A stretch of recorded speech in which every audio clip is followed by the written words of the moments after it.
पंचायत में इस बार जो है ताल 4 आदमी ठोक रहे हैं। 4 कैंडिडेट उतर चुके हैं, जो कि पिछले बार के पंचायत के चुनाव जो अपेक्ष चुनाव हुआ था उस समय जो है निर्विरोध चुना गया था, उसके खिलाफ 3 कैंडिडेट उतर के आए हैं। एक हमारे साथ अभी अमरजीत कुमार जी हैं, उनसे बात करेंगे कि इस बार जो है क्या सोच के यहाँ उतरे हैं इस पंचायत में और उनको टक्कर देने की कोशिश कर रहे हैं। अमरजीत जी, हमारे चैनल पर आपका स्वागत है। जी धन्यवाद। आपके चैनल से देख रहे जितने भी दर्शक हैं उन सबों को मेरा नमस्कार। पैक्स चुनाव अभी हमारे पंचायत में आलमपुर कोदरिया पंचायत में अभी 27 तारीख दिनांक बुधवार को होना है। अमरजीत जी, आप जो इस बार जो है पंचायत में पैक्स चुनाव के लिए उतरे हैं, ताल ठोके हैं। पिछले बार जो है निर्विरोध यहाँ के पैक्स अध्यक्ष रहे हैं, इस बार उनके खिलाफ उतरे हैं। क्या कारण है, क्या वजह है? पैक्स की जो वर्तमान स्थिति है उस स्थिति को देखते हुए हम एक किसान का बेटा है और पैक्स में किसानों के लिए ही मूलभूत सुविधाएं उपलब्ध करवाई जाती है। वर्तमान में हमारे पैक्स में किसानों के लिए कोई ऐसा मूलभूत सुविधाएं हैं जो 5 साल से कभी किसी भी किसान को नहीं दिया गया। उसमें मूलभूत सुविधाओं में सरकार द्वारा यही निर्देशित रहता है कि किसानों को समय पर में बुआई से पहले खाद की उपलब्धता करवाना है सस्ते दरों पर में।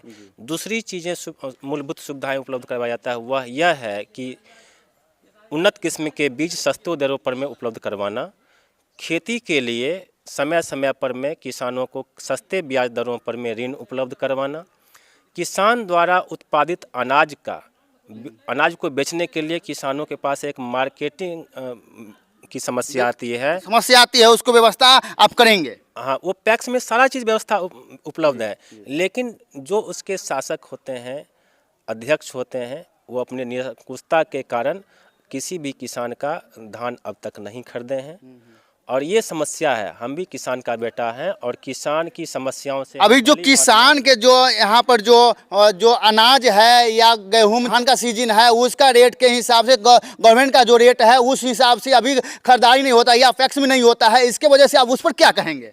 नहीं होता है खरीदारी। सरकार द्वारा MSP जो तय किया गया है धान की खरीदारी करने के लिए वो 2300 रुपया प्रति कुंटल के हिसाब से खरीदना है, जिसकी तारीख 1 नवंबर से ही खरीदारी करनी है। लेकिन अब तक इस सीज़न में भी किसी किसानों का धान खरीदारी नहीं हुआ। पिछले 5 साल में ऐसे किसानों का जो वास्तविक में किसान हैं उन किसानों को पैक्स में नहीं खरीदा गया और वो सारे धान को किसानों को किसी और व्यापारियों के हाथ में किसी न किसी बिचौलिया के हाथ या किसी के हाथ बेच के उसको बेचा गया है। हाँ, किसान मजबूर है। समस्या रही है। हाँ, किसान मजबूर हैं कि व्यापारियों के हाथों औने पौने दामों में बेचने को मजबूर हैं और उनको उचित कीमत नहीं मिल रहा है। दूसरी चीज़ें हैं कि किसान, अगर आप जीत के आते हैं तो आप किसान के लिए क्या करेंगे? सबसे पहला काम करेंगे कि पैक्स में बहुत सारे ऐसे किसान हैं जो खेती करते हैं फिर भी उनका नाम पैक्स के सदस्य नहीं बनाए गए हैं। सबसे पहला काम हम यही करेंगे कि उनको पैक्स की सदस्यता दिलवाएंगे। दूसरी चीज़, सरकार द्वारा निर्धारित मूल्य पर में समय समय पर में बुआई से पहले हम खाद की उपलब्धता करवाएंगे और उन्नत किस्म की बीज की उपलब्धता रहेगी।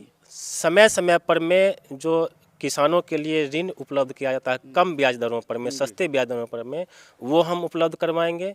और किसान जो अन्न उपजाते हैं उसकी खरीदारी हम MSP रेट पर में करेंगे जो सरकार निर्धारित करेगी उस पर में। साथ ही साथ प्राकृतिक आपदाओं के कारण जो फसल की क्षति होती है उसकी क्षतिपूर्ति की राशि आती है वो हम हर एक किसानों को समय हम उसमें उनको उपलब्ध करवाएंगे।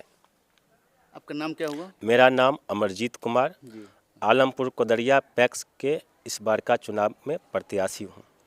तो अभी देख रहे थे अमरजीत कुमार जी हमारे साथ जुड़े हुए थे। अमरजीत कुमार जी बता रहे थे अगर हम जीत के आते हैं तो यहाँ का किसान है उसको हम रोड मैप तैयार किए हैं उसको हम लागू करेंगे, उनके जो है हम उनको देंगे। लेकिन जो है आने वाला समय 5 साल कैसा रहेगा, अभी जो चुनाव जो है वो कैसा चलेगा, इनके पक्ष में क्या है ये जनता जानेगी। जनता पर निर्भर पड़ता है कि इनके बात पर विश्वास करेगी या पिछले जो 5 साल से जो है पैसे के अध्यक्ष जो बने हुए हैं उनके ऊपर विश्वास करेगी। ये तो आने वाला वक्त हो जाएगा। यहाँ का जनता देखेगी कि जनता हम अब क्या करना चाहिए, या तो अमरजीत की बात पर जो है खरा उतरेंगे, इन पर एक बार विश्वास करके जनता देखें कि ये इनके बाद में कितना सच्चाई है। आपने पिछले बार का जो प्रदेश अध्यक्ष था उन्हें 5 साल आपने मौका दिया है, 5 साल में आपने देखा है कि उनको किस कार्यशैली किस प्रकार से रहा है और इनका क्या कहना है। तो आप कहीं ना कहीं जो चुनाव है उस चुनाव में क्या आपका राय है, तो हमारे कमेंट बॉक्स में जाइए, कमेंट करके जरूर बताइएगा और वीडियो को ज़्यादा से ज़्यादा शेयर कीजिएगा। धन्यवाद।